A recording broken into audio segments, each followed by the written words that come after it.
Hello friends, welcome to Learn Nutrition and Dietetics channel. இன்னைக்கு நம்ம பார்க்க போற topic dietary reference intake. So அது வந்து நிறைய டைப்ஸ் இருக்கு. Estimated average requirement, recommended dietary allowances, adequate intake, tolerable upper intake level இந்த மாதிரி இருக்கு. இது எல்லாத்துக்கும் என்ன வித்தியாசம், எதை நம்ம வந்து எடுத்துக்கலாம், எந்த வேல்யூஸ் வந்து நம்ம கன்சிடர் பண்ணுங்கிறத பார்க்கலாம்.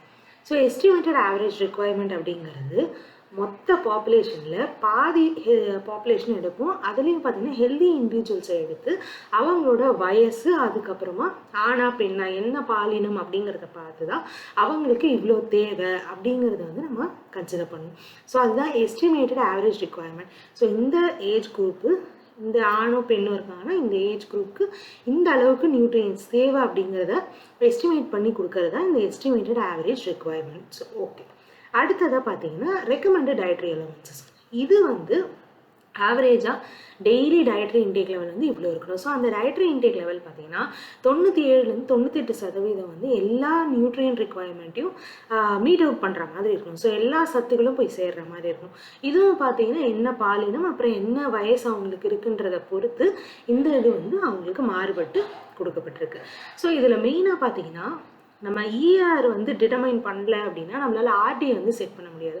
ஏன்னா எஸ்டிமேட்டட் ஆவரேஜ் ரெக்குவயர்மெண்ட் பார்த்தீங்கன்னா நம்ம மொத்த பாப்புலேஷனில் பாதி பேருக்காவது இந்த அளவுக்கு தேவைன்றதை எஸ்டிமேட் பண்ணியிருக்காங்க.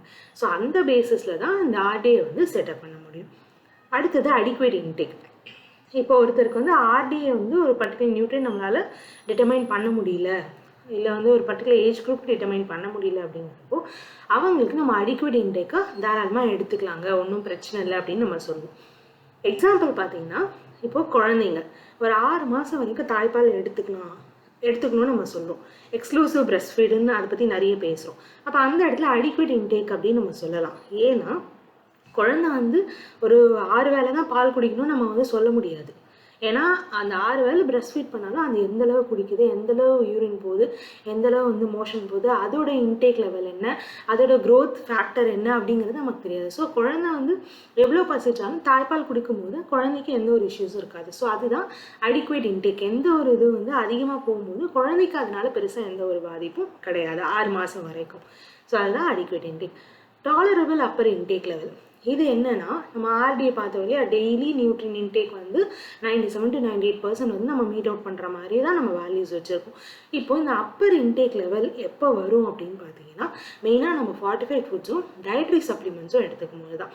ஃபார்ட்டிஃபைட் ஃபுட்ஸ் அப்படின்னா இப்போ ஒரு அயன் வந்து இருக்குது அப்படின்னா அயன் நியூட்ரியன்ட் வந்து நம்ம ஏதோ ஒரு உணவில் வந்து பார்த்திங்கன்னா ஆர்டிஃபிஷியலாக இப்போ ஒரு சிப்ஸ் வாங்குறீங்க, இல்லை ஒரு இந்த கார்ன்ஃப்ளெக்ஸ் மாதிரி வாங்குறீங்கன்னா அதில் வந்து அயனை வந்து ஃபார்ட்டிஃபை பண்ணியிருக்காங்க அப்படின்னா அப்போ ஆட்டோமேட்டிக்காக ரெகுலராக நம்ம எடுத்துக்கும் போது மேபி நம்மளோட டயட்டும் நம்ம கரெக்டாக இருக்குது. அது இல்லாமல் அடிஷ்னலாக நம்ம வந்து அந்த 45 ஃபுட்ஸ்லேருந்து வர அயன் வந்து அதிகமாக ஆகும்போது நமக்கு பிரச்சனைகள் வரலாம். அதே போல் dietary supplements, iron tablet, iron tonic, இதெல்லாம் நம்ம வந்து டாக்டரோட கன்சிடரேஷன் இல்லாமல் நம்ம வந்து என்ன பண்ணுறோம்னா ஓகே இதை சாப்பிட்டா நான் நல்லா இருக்கலாம், இல்லை விட்டமின் பி காம்ப்ளெக்ஸ் டேப்லெட்ஸ் இதெல்லாம் ஒன்றுமே ஆகாதுன்னு சொல்லி சில பேர்லாம் ரெகுலராக சாப்பிடுவாங்க. அந்த மாதிரி சாப்பிடும்போது நமக்கு என்ன ஆகும்னா இந்த இன்டேக் லெவல் வந்து ஜாஸ்தி ஆகும். இதனால் என்ன ஆகும்னா நம்ம பாடி வந்து இம்பேலன்ஸ்ட் ஆகும். ஒரு நியூட்ரியன் கம்மியாக இருந்தால் எப்படி பிரச்சனை இருக்கோ அதே மாதிரி அதிகமாக இருக்கும்போது நமக்கு பிரச்சனை. முக்கியமாக அதை டாக்ஸிசிட்டி நம்ம சொல்லுவோம். ஸோ இதை பேஸ் பண்ணி தான் நம்ம வந்து இதுக்கு மேலே எடுத்துக்கக்கூடாது ஒரு நியூட்ரியன்ட்டுன்னு சொல்லி கொடுத்துருப்பாங்க. ஸோ இந்த வீடியோ உங்களுக்கு பிடிச்சிருந்தா லைக் பண்ணுங்கள், ஷேர் பண்ணுங்கள், மறக்காமல் சப்ஸ்கிரைப் பண்ணுங்கள். தேங்க்ஸ் ஃபார் வாட்சிங்.